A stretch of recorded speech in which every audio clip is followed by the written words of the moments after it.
The Babylon Project was our last best hope for Scott. A self-contained podcast, 1 hour long, located on the internet.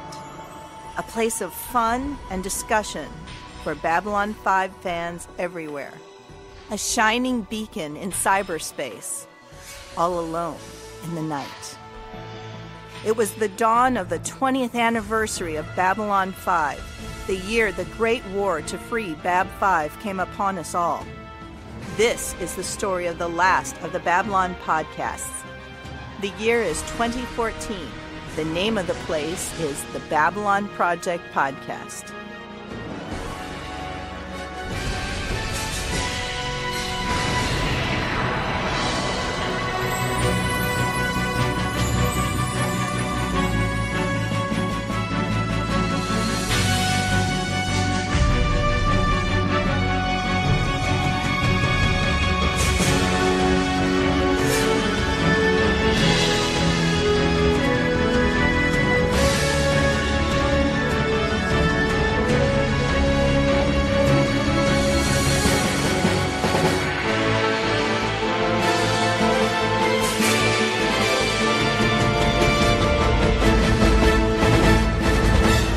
This is Maggie Egan, your ISN news anchor, and you're listening to the Babylon Project podcast. Thanks for listening. Hi there, Babylon 5 fans. Welcome to yet another exciting episode of the Babylon Project podcast. This is Raul, and as always, I am here with my good friend Jim Arrowwood. How are you tonight, Jim? Hello. Doing very well still. Everything's going along real well. Tonight, we are going to be talking about the quality of mercy. This is the next to the last episode of this first season. So, yeah, it's a good one. It's a real good one.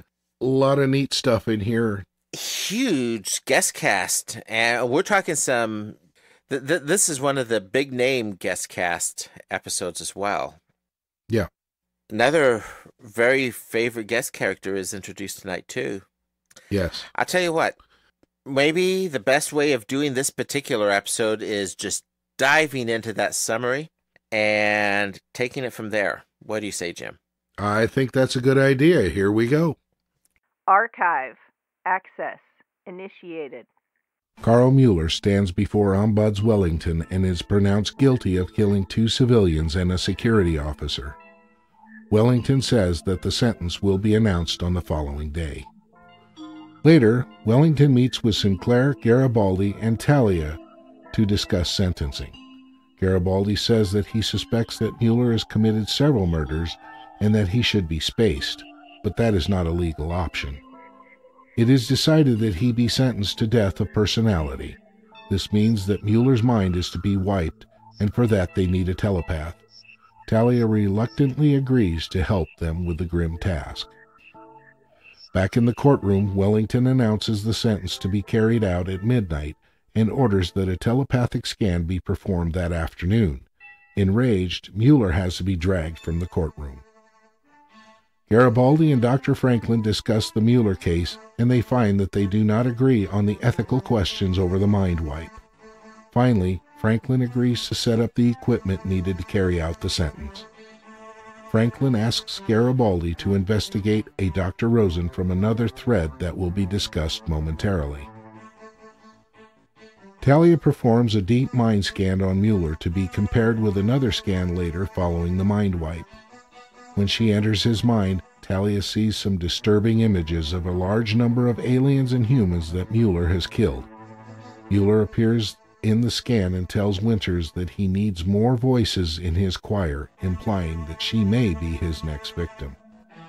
Talia abruptly finishes the scan and leaves the room, visibly shaken and upset.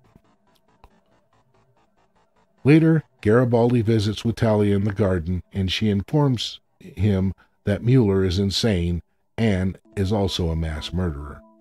At midnight, Garibaldi and a few guards begin to escort the bound Mueller to his mind wipe, but he manages to overcome his guards and gets into a transport tube, but not before Garibaldi gets a shot off, wounding Mueller in the shoulder.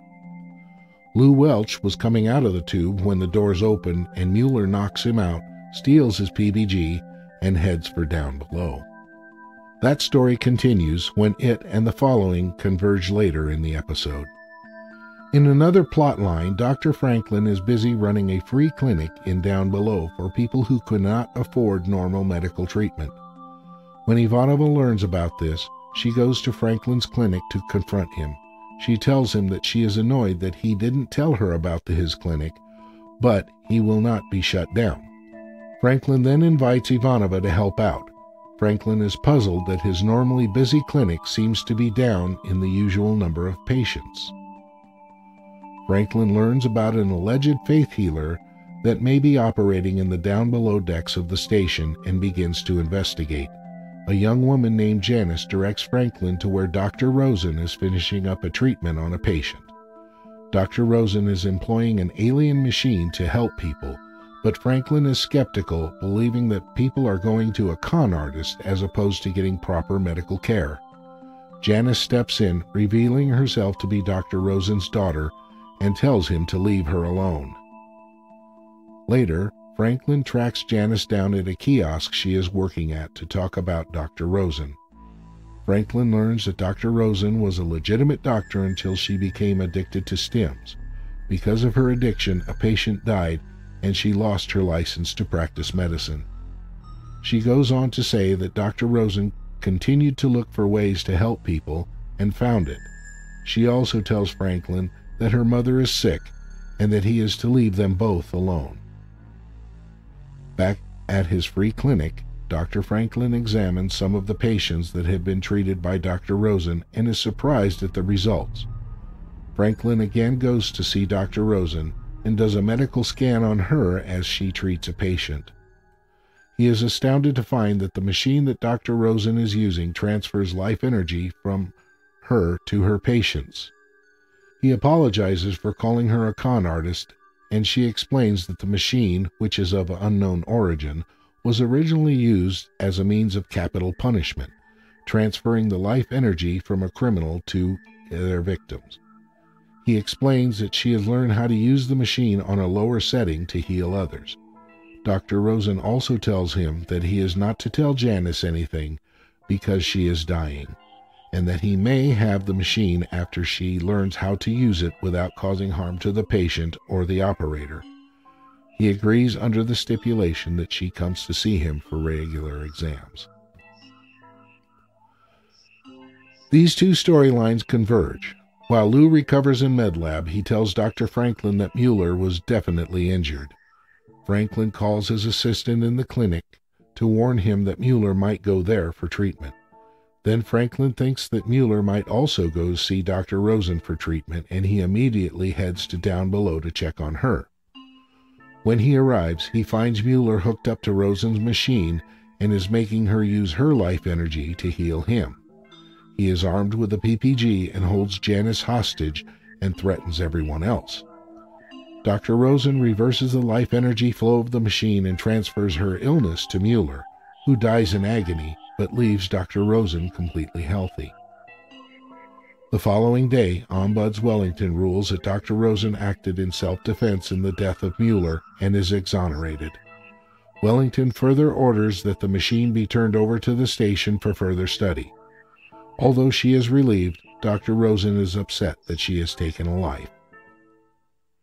In a third storyline, Londo is contacted by a Centauri senator that tells him that he must work harder to improve relations with other races.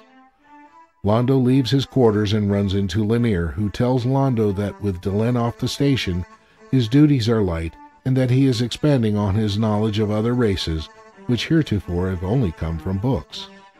Londo graciously offers to take Lennier on a tour of the station that will give him an education into other races. Londo first takes Lennier to the Dark Star, one of his favorite places on the station. They seat themselves and Londo orders drinks, but explains that he has apparently forgotten to bring his credit chit, and talks Lennier into using his to pay for the drinks. When the drinks arrive, Lennier asks if there is any alcohol in the drink, explaining that Minbari do not react well if they have alcohol. Londo immediately orders water for Lennier. Later, Londo sits, becoming despondently bored, while Lennier talks about his past. When Lennier explains that his education in math has made him a master at computing probabilities, Londo whisks him off to a poker game. Lennier doesn't quite grasp the more subtle points of poker, but is winning quite a lot. As the game continues, Londo finds that his luck is not with him, and he decides to cheat. He unbuttons his vest, and a mysterious tentacle appears and takes a card from the deck, and Londo smiles as he looks at his new hand. Eventually, Londo is caught when another player places a pitcher of cold liquid on top of Londo's tentacle, and a fight ensues. Lennier comes to the rescue, defending Londo, but a large number of others prepare to join the fight, and the scene ends. Ivanova informs Garibaldi that the two culprits who are responsible for the fight in the Dark Star that resulted in over 30 arrests are none other than Lennier and Londo. At the same time, Sinclair confronts the two. Lennier takes full responsibility, and Sinclair tells him that their diplomatic immunity will allow the matter to be dropped. After the meeting is over, Londo thanks Lennier for taking the blame and asks why. Lennier explains that as far as the Minbari are concerned, it is an honorable thing to help others save face. Lennier then asks what the tentacle is, and is aghast when Londo explains its actual purpose. Character, files, opened. Thank you again for that, Jim. Yeah, no problem. So let's go into this guest cast. We've got a big set of people showing up in this episode tonight. Yeah, the ones listed as guest stars. I don't even know which one to start with on this one. Let's start with Lennier Londo, because he's the one we'll see the most. Lennier Londo plays the Centauri minister in this and many, many episodes in the future. A unique character, very, shall I say, kind of effeminate in his mannerisms. But he's playing a refined person. Correct. Very refined, very proper, very fussy. Yeah. And I feel so bad when his run is done in the series. Yeah, he's definitely a loved character, and Straczynski really pays attention to the story. So let's just say his end's a little tragic, I think. I feel bad for him. I really do. At any rate, we also have now Mark. Hang on, before we get it. Now, he's got a pretty distinguished career doing guest appearances. The co-starring, and it looks like Babylon 5, to a large degree, is where he ends his television appearances. Mm-hmm. Though apparently he's got a reputation for his stage work. Yeah. So I think that's his primary job. Now, next episode, I have been asking people, what is the name of Garibaldi's second in command in security? We just see him listed as, not necessarily a named person, but he does have a name that's mentioned. Throughout this show, we see this character, Lennier Londo's character, mentioned as most commonly minister, later on as regent. A couple of times, he's listed as just a Centauri official at one point. Mm-hmm. But what's his name? He does have a name. I honestly don't know. I know I should know. And I know it's mentioned later on, but I don't. Hey, Mitch, calling you. Now, I tell you what, I can't remember. So let's have a little bit of a contest here and see who can figure out what his name is. Careful when you say contest, because that's going to imply that somebody's going to win something. No prizes. You will win. You will win bragging rights. Yeah, honorable mention. Okay, who else do we have in here? Mark Ralston. That is a name that should be familiar to many people. Oh, yes. He's played episodes of Enterprise, Next Generation. He was a prominent character in the movie Aliens. Uh-huh. And has done tons and tons of voice work. Yeah, and not just tons and tons of voice work. I remember him also from The Earth to the Moon, playing Gus Grissom. Okay. He did a fantastic job on that. I'll have to watch that. And Ralston, he was on, he plays Mueller, who is a murderer on Babylon 5. He also, his appearance in Next Generation, he was also a murderer on that show. Yeah, but God, my gosh, this guy, he plays Lex Luthor in Young Justice. The recent series. He's an incredibly versatile actor. To be able to go from Gus Grissom to, I mean, this character in Bab 5, which is just creepy beyond belief. Oh, yeah. It's just, he's brilliant. He's a... And you look back through his credits, they just, some of the guest stars that we get are, they're acting as their second job. They've got their day job. Yeah, yeah. Some of them are actually, acting, stage, and screen greats. Stage and screen legends. They managed to pull for this. And then you get these just really solid working actors. Clearly, they are working actors. Yeah. And Ralston is certainly in that category. Now, speaking of greats, well, actually, should we mention Kate McNeil first? Yeah. Yeah. Yeah. She played Kate Rosen. Mm-hmm. Has also had appearances on Enterprise, Quantum Leap, and X-Files. Yep. In that respect, you look through her credits, she kind of falls into the same category as Ralston. Just a very skilled working actor.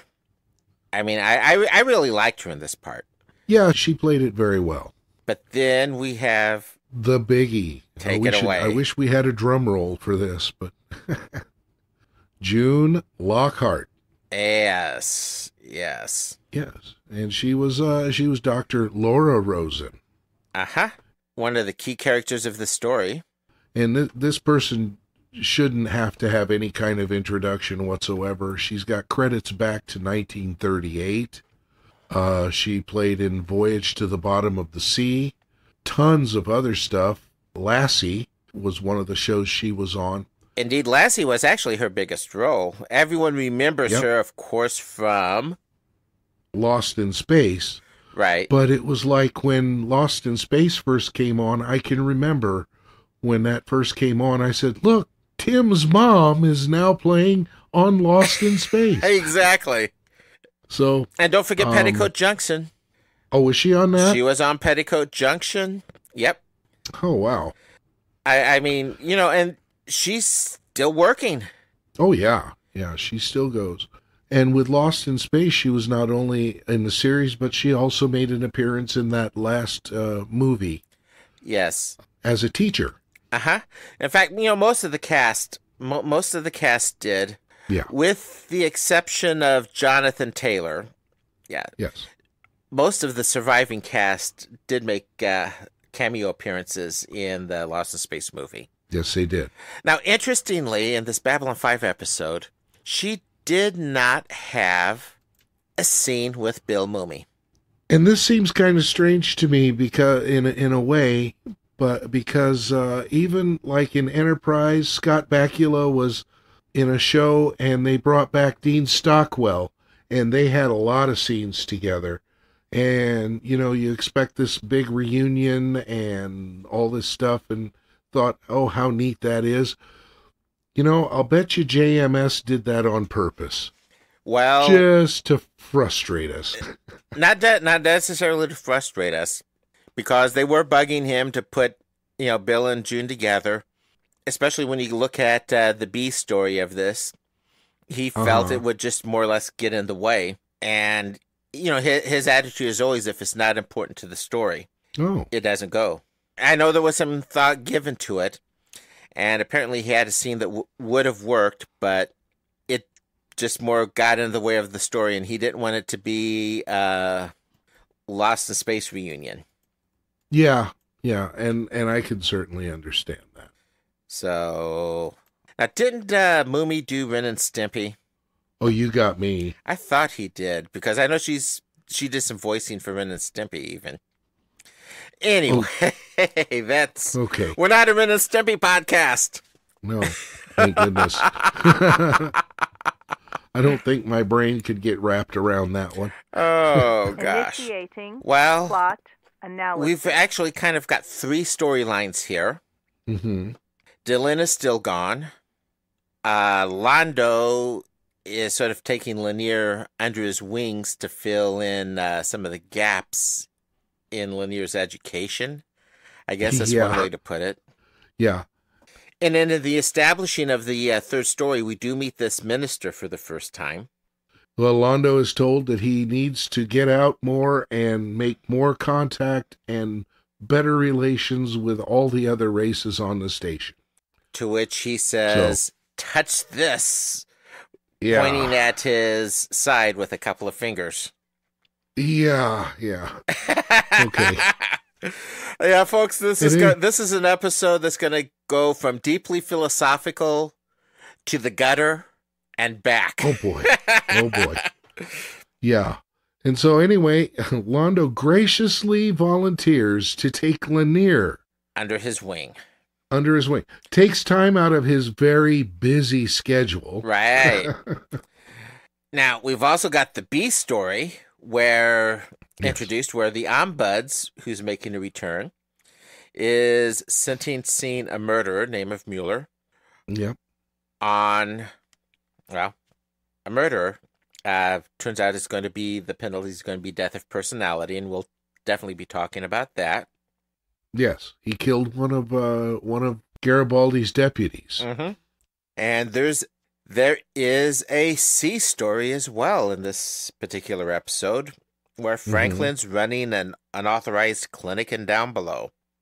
Of course, that's not really the C story because he gets caught by Susan. Interestingly, she just wants to be in the loop.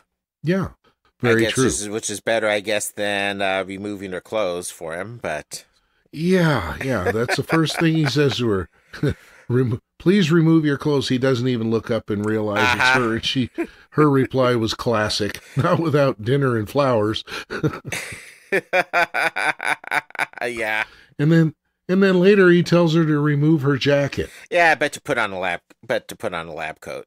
Yeah, but still, it seems like his idea was to get Ivanova. Never mind. I'm not gonna go there. You're gonna live to regret that direction before this episode's over. Yeah. And the clinic he was running though was a much needed service on the station. Though we do find out that he appears to have some competition. Yeah. And that's going to be the driving part of this end of the story. Yes. So, okay, this folks, you're going to have to forgive me because this was one of those kind of jump around episodes because we've got 3 stories, things are hopping from here to there. And I mean, maybe one of these detail-oriented persons, I'm liable to get a little bit distracted, and Jim, that means I'm going to need you to keep me in line. Okay, I will keep reminding you. I mean, it's but this one, it's like writing the summary for it. When I did that, was really difficult to do, separating the stories because of the way everything comes together. So it does jump around a lot. But all 3 of the storylines seem to relate. Yeah, and that's why that's what makes it difficult because it is 3 stories, but they're tight. Yes, it's very, very tightly written. Yes. Okay, I am going to have to point out one of my, and this is going to just, I'll get my trivial, nonsensical comment out of the way now. Talia, especially, is like, okay, she's on the close-ups. I kind of noticed that she double earrings. Uh-huh. And I guess just one of those little ironies. I like the little tiny heart earrings. I didn't even notice. Yeah, it was just one of those ironies, and I'm sure it was unplanned. It was just the earring she had selected, for that day.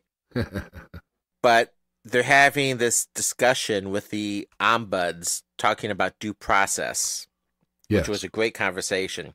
And, life imprisonment when a death penalty is appropriate and death of personality. And she's got these little tiny heart, symbol of life earrings. Yeah. Oh, okay. Neat. Like I said, it was just one of those ironies, I think, more than anything planned. Well, yeah, and we're talking about a really emotionally charged situation here. Garibaldi wants this guy spaced. Right. And he'll be glad to pull the switch. And even though what we learn later might even justify someone doing that is not going to happen on Babylon 5. The Ombuds is absolutely in control of the legal situation. And he's very proper regarding due process, which I think is a really good thing. Yes, it is. Now, we slip back and forth between the stories, and this is one of the pieces where I think it's, I'm talking about how tight it was written, because we switch from that to Dr. Rosen being visited by Franklin.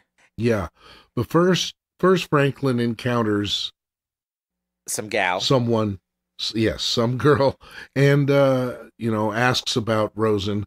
And you want to talk about someone putting their foot in their mouth here. Franklin not only puts his foot in his mouth, but a leg all the way up to the hip. Yeah. Yeah, some quack. Yeah. He calls this person a quack. He's never met them. He doesn't know anything about them or anything about what they're doing. And it just turns out that this happens to be the daughter of the person he's talking about, and he's already labeled her a quack. Yeah, Franklin seems to have this habit of shooting the naming, I think. Yeah. Well, he seems to react all the time before he has all the facts in hand. It seems like the only time that Franklin didn't jump to conclusions and did look into situations was way back during the episode Infection. Yeah. After that, the guy is he's almost like a loose cannon. In some ways. In fact, this episode's going to give a lot of insight and, quite frankly, a whole lot of foreshadowing into the character. Yeah. But to the current events, apparently Dr. Rosen was expecting Franklin to show up. And of course. It seems she's been using some alien device to heal, and it's a device we'll see again a few times. Now, Franklin, of course, is rather suspicious of the whole thing. As any doctor would be on any non-traditional treatments, I would imagine. Probably. Yeah. Though, speaking as someone who's in the business, so to speak, you would be surprised how many MDs will go to a chiropractor or go to Chinese medicine. Oh, yeah. It would shock you to see the number. Well, yeah, it might. I doubt it, though, because, there are things out there that do work. But at any rate, Franklin has stuck his foot in his mouth, and he's also berated Dr. Rosen to her face without knowing the facts. And gets caught by the daughter, again, who happened to be the woman that pointed him in the direction. Yeah. So it's like, Yeah, it turns out he's the one who gets dressed down a bit. Yes. Not by Dr. Rosen, but by the daughter. Correct. Anyway, we get back to what actually is a much easier story to untangle, the sentencing of this Mueller.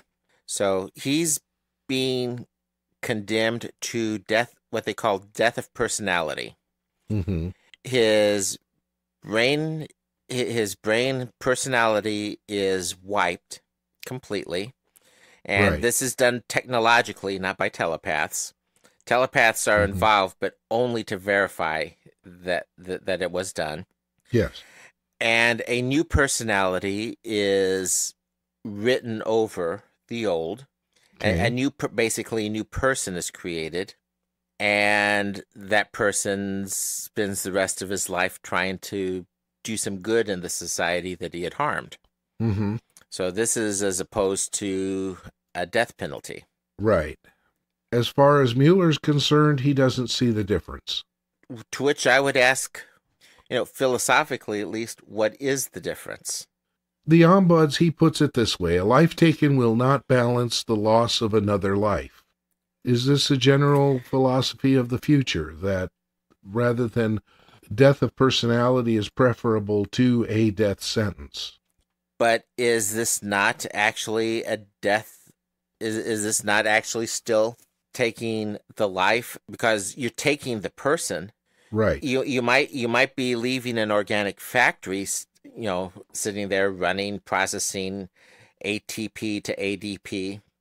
Yeah. But the actual person itself, at least what makes the person a person, an individual, apparently is gone. Yeah. And I would have to agree with that, as far as I'm concerned. Though there's the question of, what is the person? Is it the mind? Is it the body? Is it the soul? Those are some very deep questions. We could do an entire show just on that.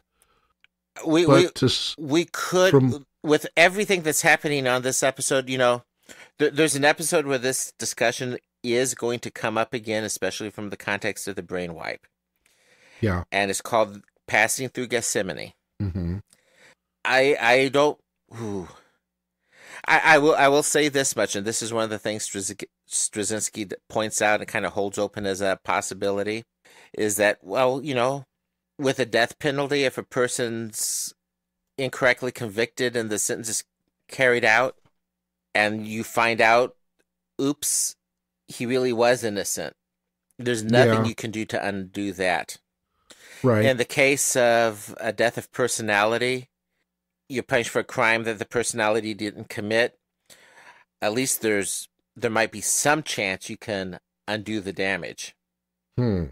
He holds that out as a possibility even here. Okay. So, and he makes a comparison to amnesia as well. But that very issue comes up in Passing Through Gethsemane. It doesn't make any difference what they do to him. It is not a death sentence, and Mike is upset. Yeah, that's the part in this case that's so important. And why is Mike so upset? Well, it's very simple. He's an eye for an eye kind of guy. Well, not only that, but one of his deputies is the person who died, who has a family. And as far as Mike is concerned, this guy just does not deserve to live. And Mike, being an experienced cop, is making it clear. He might not know, he might not be able to prove it, but he knows this guy has killed before. Quite a few times, that he's a serial killer. Let's lighten it up a bit. Yeah. See, we've got two heavy stories, and then we've got Londo at his favorite night spot. Yes. Which, interestingly, it seems he's still got that talent of sticking other people with a tab. That's typical Londo. He did the same thing to Garibaldi. Yep. Yeah, it's not the first time, and it won't be the last. No. We do learn a couple of things that are important. First of all, Minbari and alcohol don't mix. No. Yeah, Londo was going to go ahead and try and get Lennier drunk, but the homicidal rage aspect of the Minbari response kind of put that one off. Yeah, I don't think I would want to see that side of Lennier.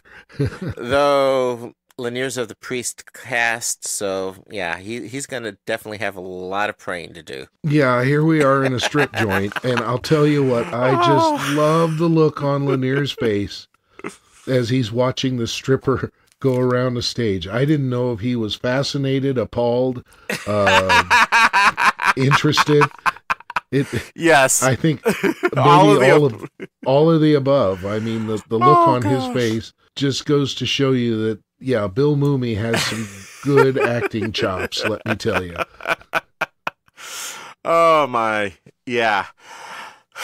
From there, we get to Franklin and Dr. Rosen again.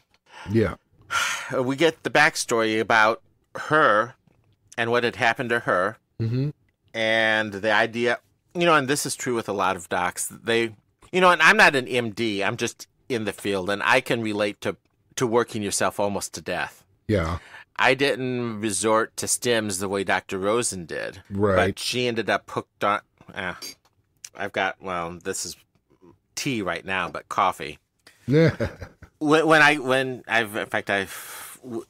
it reaches the point from having a couple cups a day to a couple pots a day to keep you on your feet. But she had started stim use, gotten hooked, and at the end of the day, screwed up, and a patient died. Yep. So she was defrocked. Mm-hmm. And there is a lot of foreshadowing in this. Oh, yeah. Yeah. When you hear her talk about herself, you see a lot of Franklin. Yeah. Well, although we don't know that yet. Oh, no, we do see his work habit, but look at that machine and look at the episode Infection. Okay. With the alien device and his willingness to do some of his own experimentation with that thing. Oh, yeah. I mean, that was side work, not exactly the most sanctioned. Let's be honest.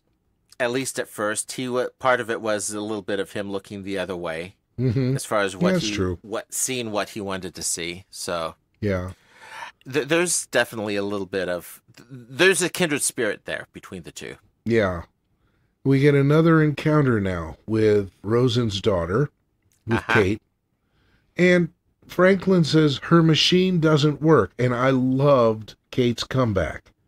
How do you know? Have you tested it? Yeah. Again, here is Franklin, inserting his foot into his mouth. Shoot the name. Yeah. And shortly we're going, he's going to take her advice on it. He's going to do some follow-up work of his own. Yeah. Which we'll see shortly. Yes. Meanwhile, at the strip bar, 11th5th is 11th5th. Tip of the hat to the Hobbit there. Oh, gosh. Yeah, Lennier stories. I guess that's an alternative to a cold shower, huh?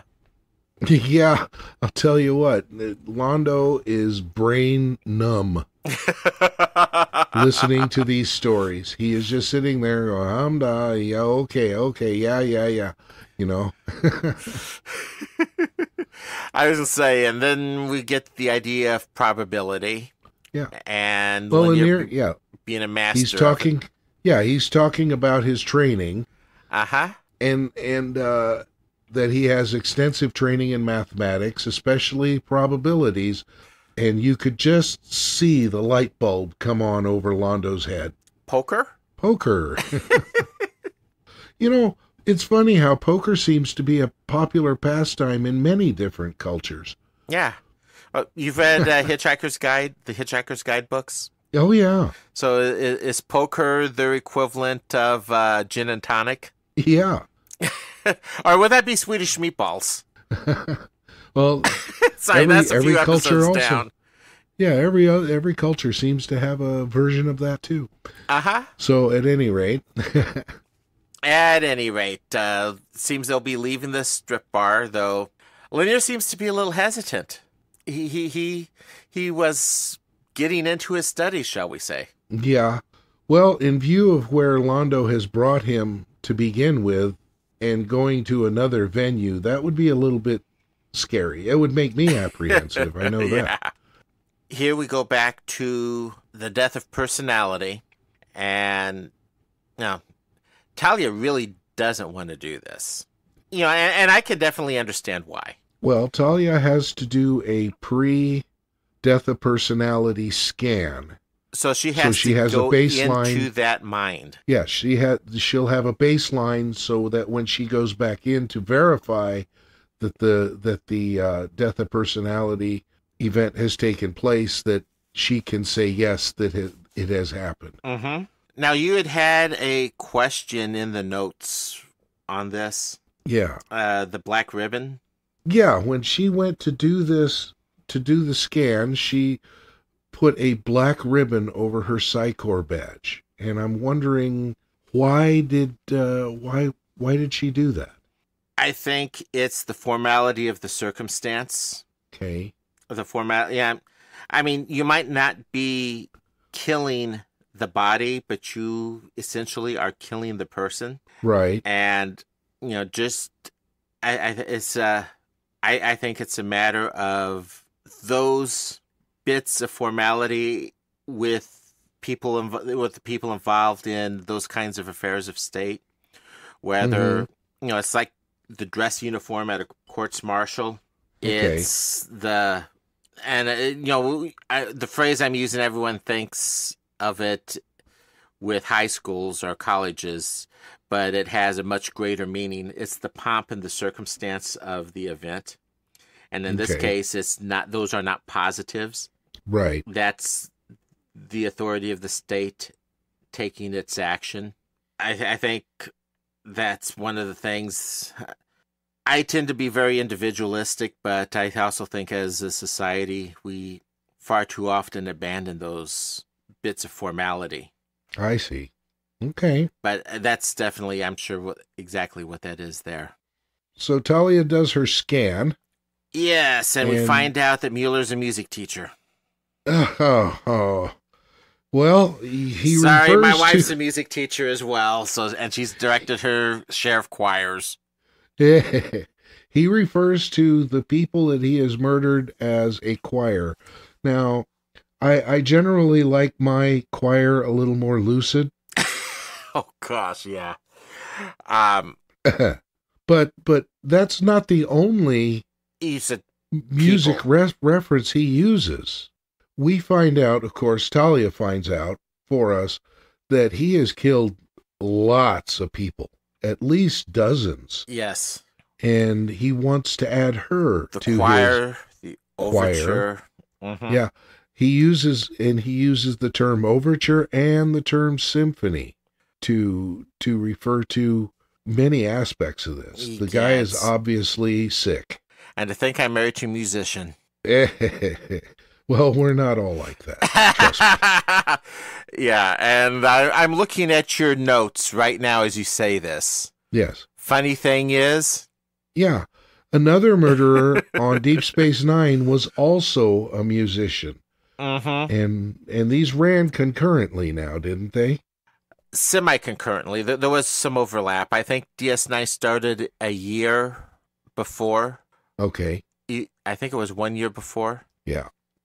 Just a parallel. I don't know if there was anything to it or not, but just an observation. Mm-hmm. Yeah. Seriously, though, that scene is with the choir and Mueller. That scene for me was just beyond creepy. Yeah, I mean, it was disturbing. It is. It really is. So now we move back into the Franklin story, and it seems that the healing machine does work. Uh-huh. Sure enough, yeah, she's neither a quack, nor is she making false claims. Yeah, she's not a quack or a charlatan. She is absolutely doing what she intended to do, and that is heal people. Mm-hmm. However, she's doing it by giving up herself to do it. We get a short break, but this is as good a time as any.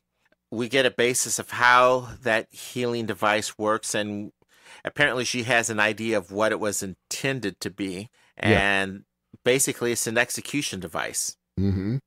It restores one person's life, but it does it by taking another's. Right. And at the lower settings, it apparently heals people. Uh-huh. Or at least gives them relief, but it's at the expense of the operator. In this case, Dr. Rosen. Or, not necessarily that, but the person on the other end. Right. And she's placed herself For a person one to live, another must die. Does that not sound similar to another episode this season? Oh, now you're going to put me on the spot again. Death Walker. Oh, that's right. Oh, gosh. Yeah, this is our second look at that theme. Now, in this case, Rose is not afraid to use it on herself because she's terminally ill. Right. Now we find out she has a disease called Lake syndrome. Correct. Is this something that was made up for the show, or is there such a thing? So far as I know, Lake's syndrome is not a real disease. It was created for the show. Okay. Where the name came from in relation to the show, though, I don't know. Okay. Now, Janice does not, which is the daughter, does not know exactly how the machine heals. Dr. Rosen does not want her to know. Right. Franklin, he more or less makes a deal. Yeah. And he'll get the machine if Rosen has any problems or if it becomes too much or too dangerous for her to handle. Right. If he doesn't tell her daughter about what and how it works. Right. And then what does Franklin do? He gets a date with the girl. He hits on her. Yeah.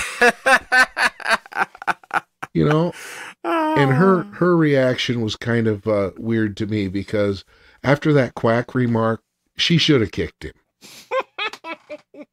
It's like, you're going to stand there and call my mother a quack until just 2 minutes ago, and then you're going to ask me out for dinner?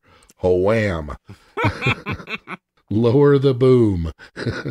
We'll just say I understand why this wasn't a recurring character, just from that perspective. Yeah.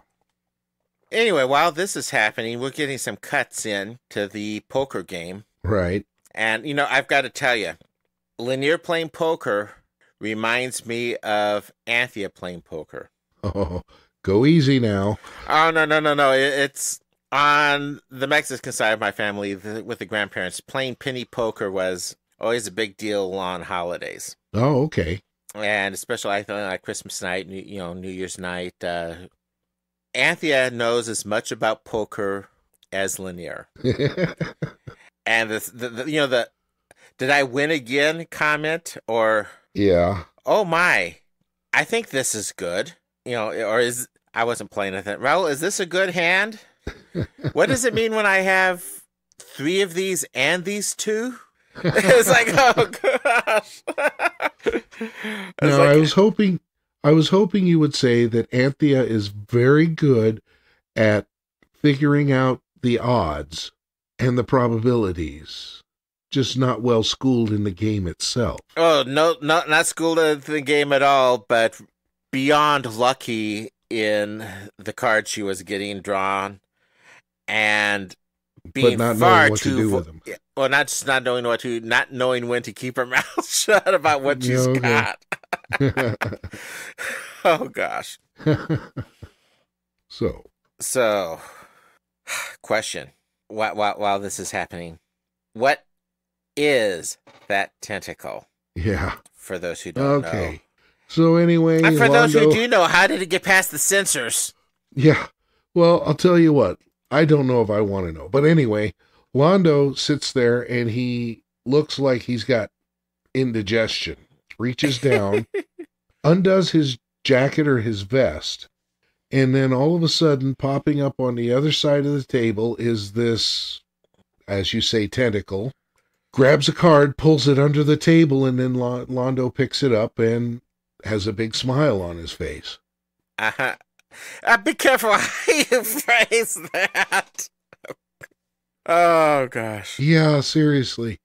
So, we don't know yet what this appendage is. So... I will say this. This is a quote from Joe Straczynski. As for the tentacles, well, there's no rule about showing tentacles on TV. I think they didn't even want to deal with it. There are some moments when they pretend they didn't see it, and I pretend I didn't write it. Yeah. Oh, gosh. I think this is the point in the story where we probably want to turn our attention back to the murderer. Yeah, yeah. He's getting escorted to the execution of his sentence. Uh-huh. And he overcomes, his guard, who happens to be Lou, and escapes. and gets away. He gets shot in the shoulder by Garibaldi, but Yeah, he it does looks like manage it's to a get bad. away. It looks like it's a bad injury, pretty serious Yep. injury too. So He gets away with Lou's PPG, as a matter of fact. right. So I think we can kind of see where this is going, where the stories are going to converge. Right. Back to the poker game. There we go back to Londo and his cheating ways.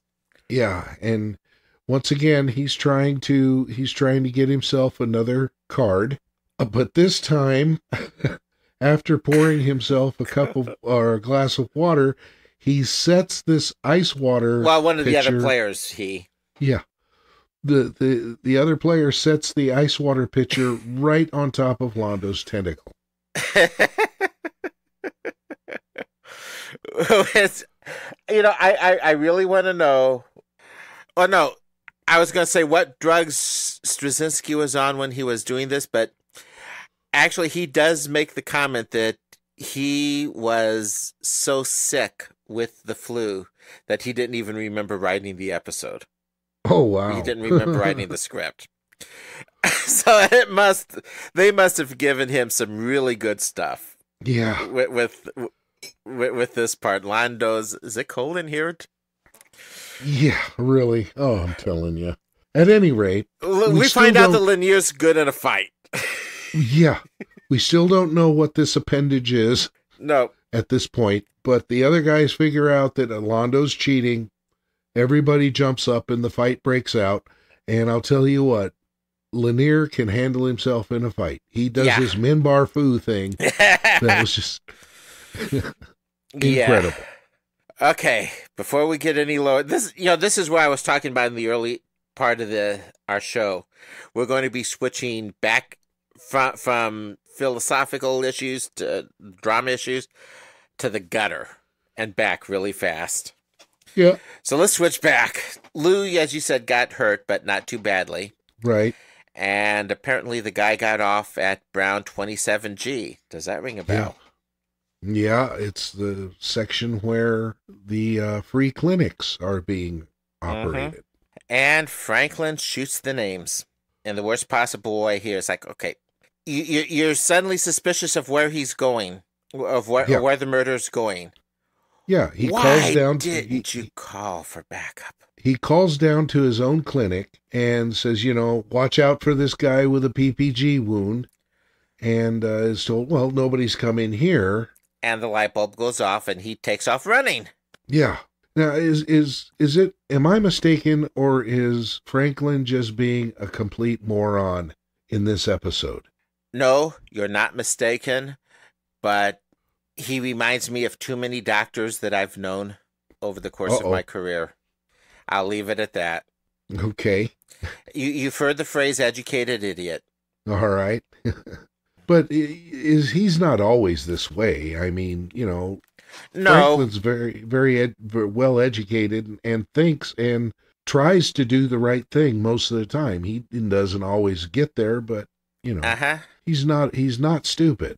No, he's not stupid, but like far too many in the profession, he thinks he can save the world, or he can fix the world, or he can change the world, and only he can do it. So he does a lot of dumb stuff like dashing off to fix this himself. To warn her himself.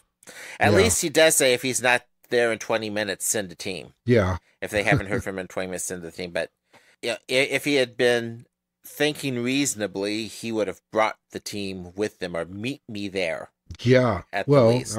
Obviously, he would have known that Lou's PPG was involved. Yep. So. And of course, his fears, his worst fear is realized. Yeah. Because Mueller's got Janice Rosen at gunpoint, and Dr. Rosen and he are both hooked up to the machine, and he's draining her. Yeah, and he's holding a gun on Kate, and it's just not a good situation. Mm-hmm. With a little bit of distraction, and a couple shots fired by Mueller, that really makes it clear this guy has no hesitation, concern, absolutely amoral with regard to killing someone. Yep. She makes a rather desperate play. She kicks the machine into full power reverse. Yep, full, complete reverse, and winds up curing herself. At the expense of his life. Correct. I'm sorry. I honestly, I know myself and I know me inside, and this might sound very cold and it might upset some of our listeners. I have been in tough situations where I've had to make the decision. I haven't had to, but I have been in the situation where I've had to ask myself, what would I do if? As in literally being ready to do so if things went the wrong way. Right. I have had to defend myself somewhat in far less dangerous circumstances. Mm-hmm. Between those two, I've got a good idea of how I would react to things. And I can say, honestly, I would not feel the guilt that she does. Well, I got to think, though. We've got a situation here that we could look at a little bit deeper, okay? First of all, there's Dr. Rosen's oath to do no harm. Mm-hmm. Now, I don't know if there are loopholes there that say unless you're operating in your own defense or something like that. I don't know the doctor's oath that well, Hippocratic oath. Number two, she did this. She reversed the machine, killed him, saved herself, but at that time, was she aware of what Mueller was? I would say probably not. I'll disagree. She may not have known the specifics, but at the point where he was starting to shoot, I think it was very clear what he was. Maybe not the extent and the details and the full history, but the what. I don't think there would be a mistake made. Her oath, and as she brings that up, yeah, I think you have a point there. Never being in that situation, I couldn't say. But she was in danger, her daughter was in danger, Dr. Franklin was in danger, and she did what she needed to do to resolve the situation. Mm-hmm. I can't say she did the wrong thing. No. I gotta back her up. She saved 3 lives by sacrificing 1. I fall more in line with, and I know people who will say that violence is never the answer, who in this case, I mean, their convictions are such that at least their claim is then they would have let the guy kill her and the others. Right. My answer to the phrase violence is never the answer is generally, I agree, but there are times when it is the only solution. Oh, yeah. Yeah, history is replete with situations that prove that is a truth.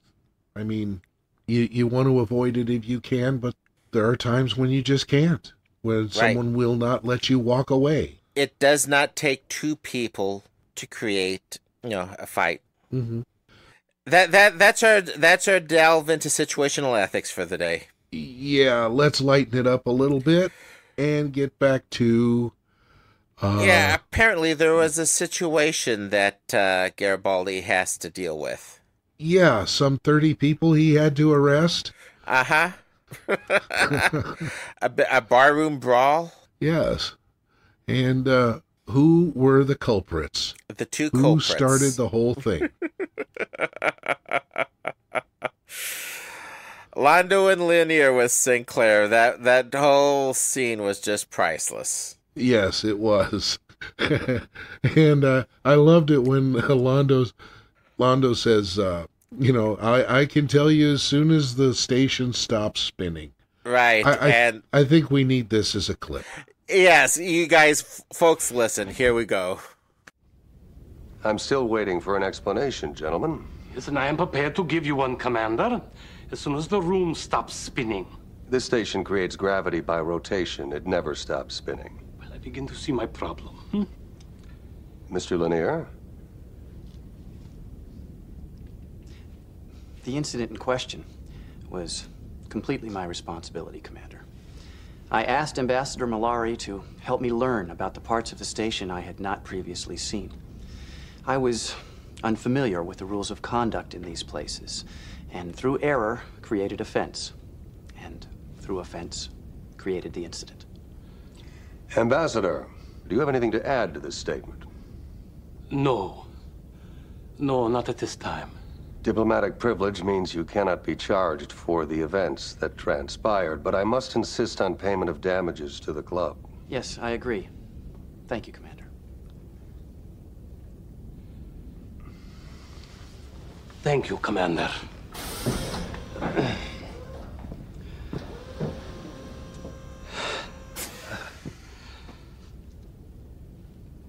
Why? In Minbari culture, we are taught that it is an honor to help another save face. But the Len. We'll know better, but will not inquire out of respect. Good day, Ambassador. Okay, that line is just classic Londo. Yep. Classic Londo. Now, what's interesting here out of this entire exchange, though, it very well could have had the entire incident hung on Londo and his taking advantage of Lennier. Oh, yeah. Instead, Lennier takes the fall. Yeah. And, So much for this theory about Minbari not lying. But he explains it. yeah, it's more honorable to save the honor of another, but I don't see it as lying. Okay? Lennier was in on it. He was a willing participant. Of the game, not the cheating. He didn't lie. He exaggerated. Though technically you could say it wasn't Lennier that gave offense. Correct. So, yeah. He was definitely playing, yeah, he was definitely well into the gray zone. Oh, yeah. And as far as the guys around the table were concerned, he was just as guilty as Londo. Uh-huh. As a matter of fact, at the very least, he together. manipulated the truth. Yeah. If not an outright lie, at least he manipulated the truth. Which is something that's going to come back as an issue, again, further down the road. Yeah. Not poker, but... No. Well, Lennier, in going back to Londo, they're in Londo's quarters when Lennier explains this, and Londo's actually worried about Lennier getting in trouble for it. Right. Seems like Delenn he's not worried at all. Seems like Delenn knows Londo well enough to read between the lines. Right. Seems that Londo owes Lennier one. Or should I say 6? Yeah. Oh, no. Don't go there. No. Well, no. That's how Lennier gets his favor called in. It's like, what was that tentacle? Yeah. And it's up to Londo to explain it. And he does. And it's up quietly. to Londo to explain it with using Lee, the goddess of passion. Yeah. Well, he whispers what is going on. Yeah, so literally counting on Lee, it seems that Centauri have 6. Yes. And no, Lennier says he is going to take a vow of silence. And I'll tell you what, vow of silence, hell, give me the mind wipe. I don't want to know. More. This falls into the category of more information than we really need. Yeah, except for how they get this past the censors. Yeah, exactly. Oh, gosh.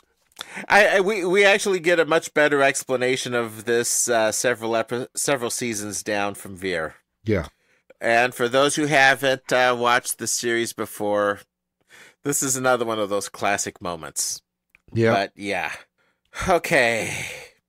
Dr. Rosen. We got to leave this one behind. We got to get back to Dr. Rosen. Yep. Dr. Rosen has a new lease on life. Yeah. Her Lake syndrome, of course, has been transferred to Mueller, who's now dead, and she's leaving to try and find some sort of redemption. Yep. And to clear the way for Franklin to get another date.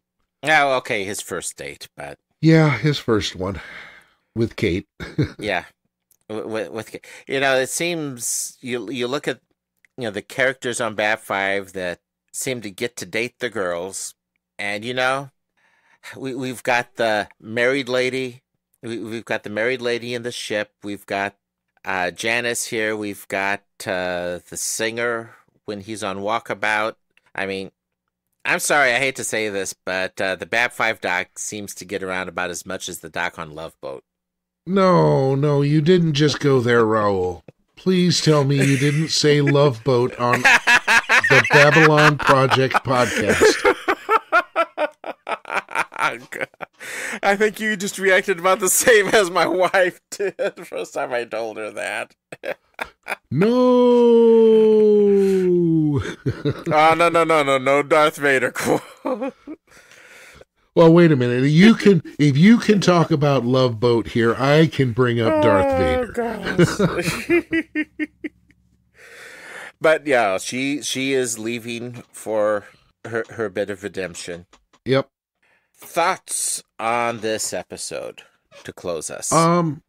Well, there are some things to think about here. We've been brought in now with the death sentence, how it might be executed in the future. Mm-hmm. Given the possibility of doing things this way, gives us something to think about there. I'm not going to say whether it's right or wrong at this point, but we also have the possibility of a machine that will do doctoring, right, when used in that way. So we've got some philosophical things going on in this episode. We will see this machine come back. As a matter of fact, it will come back quite soon. Yeah, for the first time it will. Yeah. And then later on, in a very sad way. Let's not even touch that, yeah. Yeah. We get another look into Lennier's naivete. and Londo, his knowledge of the less scrupulous places on the station. Yeah, he seems quite familiar with those places. Yeah, which kind of makes me wonder how his schedule is so busy, or what it's exactly busy with. Yeah. Those are some of the things that I like. One of the things I did not care for in this episode is how idiotic Franklin appeared to be. I will join you on that particular dislike very quickly. That was the main thing I did not like about this particular episode. It seemed almost like Franklin was thrown under the bus. The part of this where I would disagree with you, though, is we see too much of this in Franklin as his character continues in the series. Yeah. It's not so much this particular episode throwing him under the bus as his character as a whole has a habit of diving under the bus on its own accord. Oh, yeah. Definitely that happens. Now, one of the things I particularly liked about this episode, bear in mind, this was, Straczynski wrote a significant number of season 1 episodes. And, of course, of seasons 2, 3, and 4, I think he wrote, if not all of them, nearly all of them. Mm-hmm. And most of season 5. This was a Straczynski episode. And as a result of this, one of the things I really liked about this episode, on the one hand, and this was something you had mentioned in a piece that had gotten cut out earlier, was that this was a standalone episode. Mm-hmm. On the other hand, it was very much an arc episode, because all of the pieces in here that connect to the big story, that are pieces of the big story that you need to know. Yeah. In my list that I had made for some folks of episodes, if you're just getting into Babylon 5, if your time is tight, there are episodes that I had listed as you absolutely have to watch this episode as critical. There are episodes that I had listed as, it's okay. It's an okay episode. It doesn't contribute anything to the important big story that you're going to be seeing through in seasons 2 through 5. Mm-hmm. And then there was a third group that, all right, if you're getting caught up, you can skip this episode. But if you really want to understand Babylon 5, you need to see this. Yeah. So even if you do skip it for the moment, go back and pick this episode up. Yeah. This was one of those small handful of episodes that I put in that category. It both stood alone and it contributed to the arc. Mm-hmm. That's one of the things that I think you can really only have happen if you've got a dedicated writer or a dedicated writing team. And I don't mean dedicated as in, golly gee, it's important to them dedicated. I mean dedicated as in it's only this person or only this small hand of people that are actually doing the writing. Yeah. And as we've said before, this entire series has been mapped out. Uh-huh. We know where it's going. Well, yeah. Should we wrap this one up? Episode. I think we should indeed wrap this up. I would note that we have one more episode this season, and that will be Chrysalis. Yes. Chrysalis will take all of the things that we've been asking ourselves about through season 1. Okay, not all of the things, but a lot of the things. Many of them, yes. And bring them to a smashing conclusion. Unfortunately, for every question that Joe Straczynski answers, he seems to ask 2 more. Yeah, there's always more questions.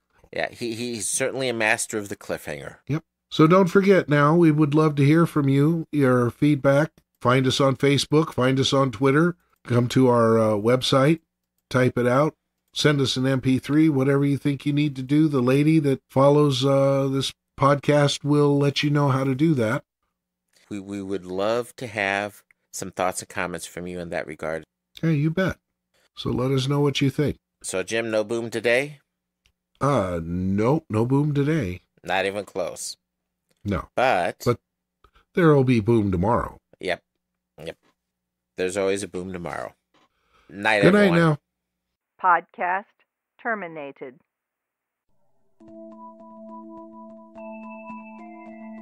Thank you for listening to the Babylon Project podcast. You can email Raul and Jim at the Babylon Project podcast at gmail.com. You can find us on Facebook at the Babylon Project Podcast. On the internet, we are at babylonprojectpodcast.wordpress.com. To subscribe to the podcast, you can find us on iTunes, or you can subscribe to the RSS feed on the webpage.